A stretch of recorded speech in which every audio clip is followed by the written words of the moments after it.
চাই নতুন বাংলাদেশ। এই আপনারা যারা সমস্যা করতেছেন প্লিজ আপনারা ধারণ করুন, আমাদেরকে ধারণ করুন।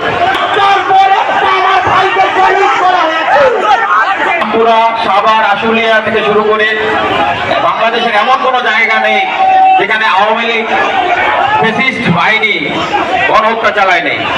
তারা শুধু খুন করে ক্ষান্ত হয়নি, তারা লাশ পুড়িয়ে দিয়েছে।